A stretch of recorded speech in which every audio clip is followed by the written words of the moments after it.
Le 18 et 19 octobre 2012 a eu lieu à Saintes le 5e carrefour des communes.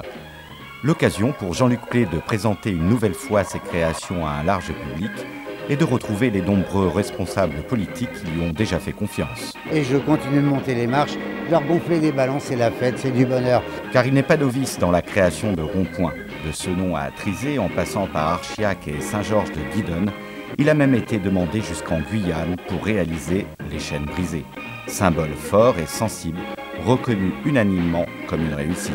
Ces œuvres sont très réussies, elles sont très éclectiques. Mais d'un autre côté, il y a un intérêt quand même touristique et économique indéniable. Et je crois que son talent a été vu à l'étranger, en Guyane et ailleurs. Et bien tant mieux pour lui, et puis j'en suis ravi pour lui. Mais ce salon était aussi pour Jean-Luc Plé l'occasion de présenter d'autres artistes, pour, comme il le souligne, marquer sa démarche artistique. Donc, au lieu de louer un stand, j'en ai pris 3. Voilà, pour dire je vais vous présenter où sont mes amis. Ils ont plus de talent que moi.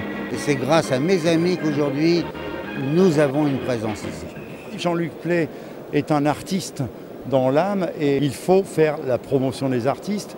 Jean-Luc mène sa barque de manière extrêmement intelligente et voilà, et c'est comme ça que ça doit fonctionner. C'est alors sur ce stand le plus visité du salon par sa convivialité et son humour que de nombreux élus sont venus saluer le talent de cet artiste aux œuvres étonnantes qui ont aussi fait l'objet d'un livre. Alors c'est un roman policier qui s'inscrit dans une continuité des aventures d'Isabelle Laubry, qui est un gendarme choc et charme né de mon imaginaire, il y a de cela maintenant plus de 15 ans. Une idée m'est venue au fur et à mesure de mes rencontres avec ces ronds-points.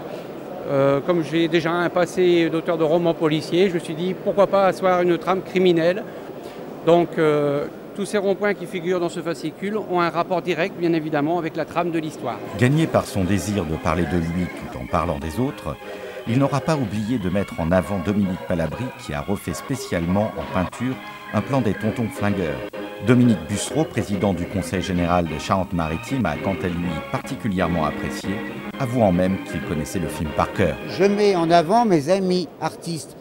Donc je juge intelligent de mettre Malabry, Armel Ressot, bah là tu es là, voilà.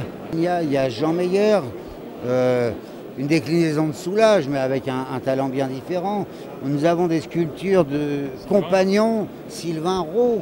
Et alors, là j'insiste, mais ça me fait plaisir d'ailleurs, je souhaite offrir de véritables timbres-poste adhésifs. Et voilà, donc tous les élus désormais n'écrivent plus qu'avec les timbres de leur rond-point. Alors, pour clore ce salon, comment ne pas allier le savoir-faire à la poésie?